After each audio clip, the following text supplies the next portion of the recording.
என் குருவே துணை ஸ்ரீ மாந்திரிக பயிற்சி மையத்திலேருந்து குருஜி பேசுகிறேன். இப்போ வந்து ஒரு மனிதனுக்கும் ஒரு முக்கியமான ஒரு பதிவு என்னென்னு பார்க்கும்போது, அதாவது உடல் கட்டு, திசை கட்டு, அந்த திசை கட்டில் இருந்து நம்மளை எப்படி வந்து பாதுகாப்பாக இருக்குது, அந்த நம்ம வந்து காப்பாற்றுறதுக்கு என்ன தேவதை வைக்கணும், அப்படி கட்டு நம்ம போடும்போது அந்த கட்டு வேலை எதுக்காக போடுறோம், அந்த கட்டு வேலை முடியும் போது அந்த கட்டு இப்போ வந்து அவுக்குறது அந்த கட்டு வந்து விடு பண்ணணும் இல்லையா, அது பற்றி இந்த 3 விஷயத்தை கற்றுக்கணும். இது வெறும் வந்து மாந்திரிகம் செய்கிறவங்க மட்டும் கிடையாது, பூஜாரி பண்ணலாம், அதுக்கப்புறம் இந்த குரு சொல்கிறவங்க பண்ணலாம், அதுக்கப்புறம் ஜாதகம் சொல்கிறாங்களே, தேவ பிரசவம் பார்க்குறாங்களே, இவங்களுக்கு எல்லாமே இந்த பிரச்சனைகள் வரும். யாரெல்லாம் வந்து தெய்வ சக்தி உடம்புல இறக்கி தெய்வ அருளால் சில வாக்கிங் சொல்கிறீங்களோ அவங்களுக்கெல்லாம் இந்த தொல்லைகள், இந்த பிரச்சனைகள், இந்த பாதிப்புகள் வரும். அது என்னென்னா, பேய் பிசாசு பூதங்கள், செய்வின கோளாறு, ஏவல், யாராவது ஒருத்தர் உங்களுக்கு செய்வாங்க, கண்டிப்பாக செய்வாங்க. அதிலேருந்து விடு பண்ணணுன்னு சொன்னால் திசை கட்டு, உடல் கட்டு, அந்த கட்டு அழுக்கிற முறை அது தெரியும், சரிங்களா? இந்த திக்கு பந்துன்னு சொல்லுவாங்க, அஷ்டதிக்கு பந்துன்னு சொல்லுவாங்க. அந்த அஷ்டதிக்கு பந்தையும் கற்றுக்கணும்.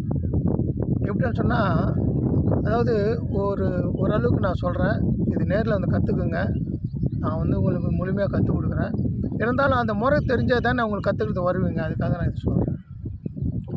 இது வந்து 8 திக்கும் பாலகர்கள் இருக்காங்க, திக்கு பாலகர்னு சொல்லுவாங்க. அவங்களுக்கு ஒரு பேர் இருக்குது, அந்த பேருக்கு ஒரு மந்திரம் இருக்குது. அந்த மாதிரி 8 பேருக்கும் 8 பேர்கள் இருக்குது, 8 மந்திரங்கள் இருக்குது. அதால் அது எப்படி பூஜிக்கணும்னு சொன்னால், அதாவது ஒரு செங்கல், அதாவது 8 செங்கல் எடுக்கணும், 8 திசைகள் நோக்கி நிப்பாட்டணும். அதுக்கு வந்து மஞ்சள் பூசை, குங்குமம் வச்சு பொட்டு வச்சு பூஜிக்கணும். வெத்தலைப்பாக்கு, வாழைப்பழம்லாம் வைக்கணும், 8 வகையான வாழைப்பழம் வைக்கணும், எலுமிச்சை பழம் 8 வைக்கணும். வச்சுட்டு அந்தந்த திக்கில் இருக்கிறவங்களுக்கு அந்த கல்லுக்கு அந்த திக்கு பாலகன் பேரும் அந்த மந்திரத்தை வச்சு அங்கே வந்து எழுதி வைக்கணும் தகடில். நீங்கள் வந்து சுற்றி வந்து பச்சை நூல் வந்து மஞ்சளில் கட்டி திக்கு பந்தனம் பண்ணி நடுவில் உட்காந்துன்னு பூஜை பண்ணணும். இது வந்து சும்மா ஒரு இதுக்காக சொல்கிறேன், இதில் நிறைய வேலைகள் உண்டு. அப்படி நீங்கள் பூஜை பண்ணும்போது திக்கு பாலகர்களோட பந்தனம் ஏற்படும்.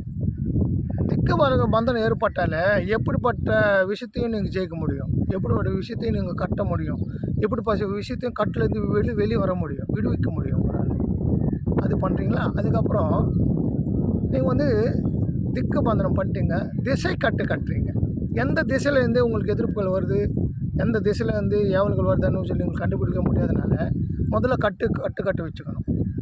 அதுக்கப்புறம் உங்களுக்கு உங்கள் உடம்புல வந்து அந்த தீய சக்தி உள்ளே வந்து உங்களை வந்து நோய் உருவாக்குறதோ, மனசை கெடுக்கிறதோ, பாதிப்பு இல்லாமல் இருக்கிறதுக்கு உடல் கட்டு போடணும்.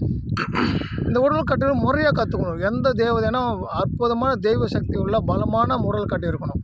ஏதோ ஒரு உடல் கட்டு இருந்தாலும் எதிராளி பலமாக இருந்தாலும் அது வந்து அந்த உடல் கட்டை வந்து அறுத்துருவாங்க, கட்டை அறுத்துருவாங்க. அப்போ நீங்கள் வந்து வெறும் மனுஷால் ஆகிடுவீங்க. அதனால் நீங்கள் உங்களுக்கு வந்து திக்கு பந்தனம், திசை மந்திரம், உங்களுக்கு வந்து உடல் கட்டு, அது விடுவிக்கிற முறை எல்லாமே கற்றுக் கொடுக்குறேன், வந்து கற்றுக்குங்க. இது வந்து ரொம்ப முக்கியமானது. இந்த முறை தெரிஞ்சுக்கினா மட்டும்தான் உங்களுக்கு காப்பாற்ற முடியும், உங்கள் சார்ந்தங்களால் காப்பாற்ற முடியும். எனக்கு எந்த இடத்துலேருந்து பாதிப்பு வருதுன்னு தெரியாது.